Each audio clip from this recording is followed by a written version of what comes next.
Hi everybody, hello and welcome. I hope you guys are doing very well. I hope you guys are having the best day ever. This over here is my attempt at trying to restart this YouTube channel. I haven't been posting very much for a while, and you guys deserve better, so I'm going to try to put out some more quality content lately. I got a really beautiful plant here. This is Medinilla myriantha. Some people call this the Malaysian orchid. It's not technically an orchid. It's a hemiepiphyte to an epiphyte, which means that it grows in like little mossy alcoves. It clings to tree trunks and nurse stumps and stuff in the wild. Sometimes you'll even find it on like crevices inside rocks and stuff. So it doesn't necessarily need like a full balanced nutritional soil. It does kind of well in something that it can anchor to.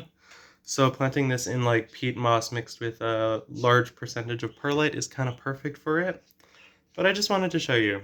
This is a really beautiful plant.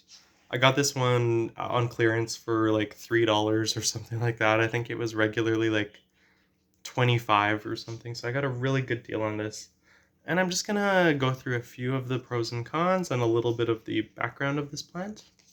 So Medinilla as a genus, there's so many different species of Medinilla. I think there's like probably upwards of 300. But the three that are important to horticulture and just growing in general are Medinilla magnifica, which is a little bit more showy. It's got like these really cool bracts that start pink and go kind of a soft purple. You have this one over here, which is Medinilla myriantha, which has a little bit more of a dissected inflorescence. It's a little bit more wispy in the way that it flowers.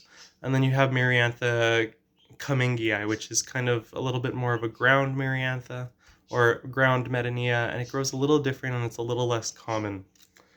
So they're in the Melastomataceae family. Mela meaning darker or obscured or black. Stoma meaning the respiratory holes on the bottom of the leaves. And so they're similar to like tibuchinas or princess bushes, those kinds of plants, taxonomically speaking. So, because my plant is currently not in bloom, I don't think it really does the plant justice to not show you what the blooms look like. So here on my old dinky phone, I don't even have a back button, that's crazy. I'm just going to show you what some of them look like in bloom. So this over here is by far the most commercially viable and important variety. This is the Magnifica. It's the most showy, has these really beautiful tepals, really nice bracts. It's very showy, long blooming. The blooms last over a month, typically speaking.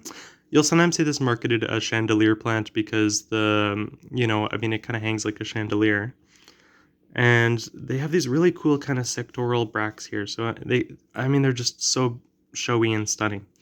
Myriantha are not, or sorry, Medinilla are not edible. They're definitely a toxic plant. They have calcium oxalate crystals, and they'll make your mouth burn, and they are, poisonous. So I wouldn't recommend it.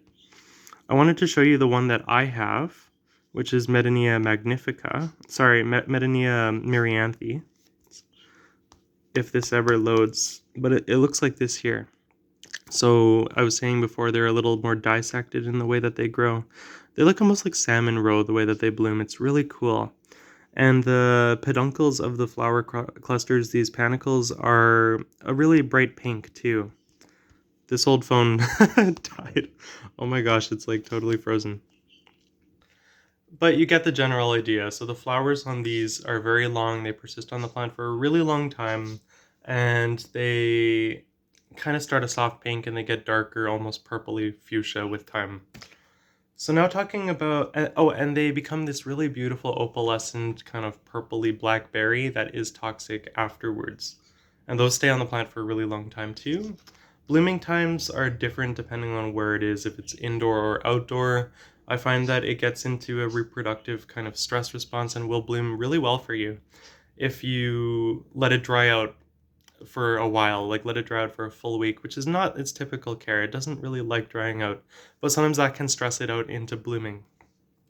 So these guys are pest magnets, unfortunately. I know a lot of beautiful plants are pest magnets, but these ones will attract spider mites. It can be used as a banker plant actually because spider mites go crazy for these. The reason why I got this one for $3 is actually because it had spider mites on it.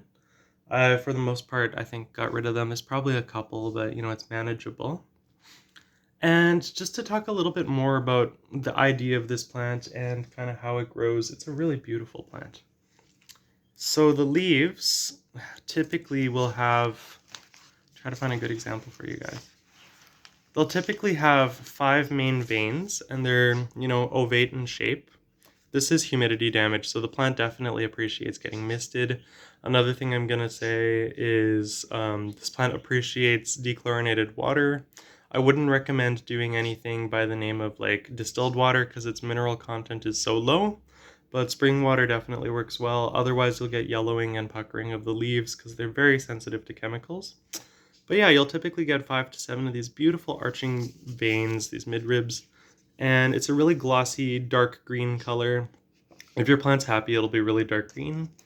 As far as lighting goes, this is a plant that appreciates slightly shadier situations.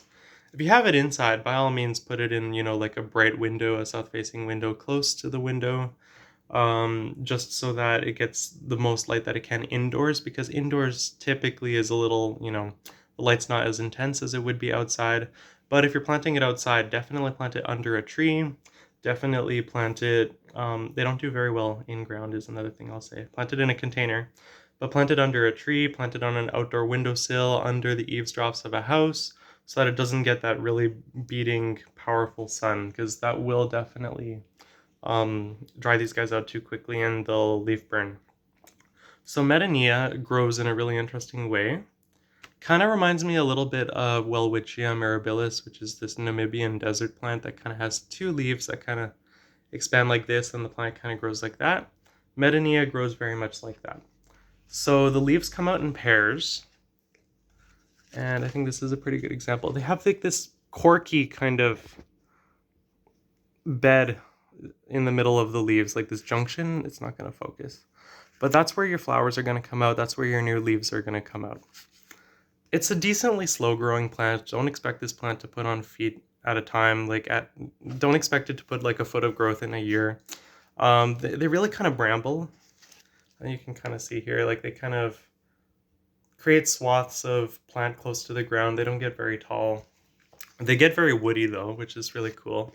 I don't know if you can see here. I think this is an underappreciated aspect of this plant, is just how beautiful its bark is. Very long-lived plants. These are the kinds of plants that you can give to your grandkids. They can give to their great-great-grandkids. Like, it's a really long-lived plant. If you're doing a liquid feed fertilizer, I wouldn't fertilize this too much. It's not a heavy feeder, but, you know, kind of once a month during the growing season, which is obviously in the hotter time of the year for these guys. What am I missing? These don't tend to propagate very well by cuttings. You, by all means, can. You locate a node, such as here, and you're going to want to follow at least a couple of nodes before you get into any of the juvenile foliage. And you can cut it in an internode and put rooting powder on here or rooting gel, and you can try to root it. It takes a notoriously long time. It's not the most successful. I would recommend going closer to the base, propagating it with one of these kind of, you know, oh, whoops. Propagating it with like one of these little root canes. They grow very much so in canes. They like being a little bit pot bound. These plants don't really like being repotted all that often. They'll bloom better when they're pot bound too. And what am I missing? They bloom for a very long time. Probably not the safest plant if you have animals that are very curious, like cats, for example. In low humidity, they'll get a little bit of windowing, which is kind of when the leaves, you know, kind of scar like this. So that's just what that is. But yeah, that's Medinilla. I really recommend this plant, you guys. It's beautiful. I very specifically recommend the myriantha, which is the one that I have, over the other ones, because the panicles, the flowers, keep their form for a lot longer. They look really good in a vase or a vase. But yeah, I think that's all I wanted to say about this one. But I really hope you guys are having an amazing day. I hope you guys are all staying blessed. And if I don't post before then, Merry Christmas and Happy New Year. I'm sure I'll post before then. But yeah, stay blessed and let me know if y'all have any questions. Okay, bye.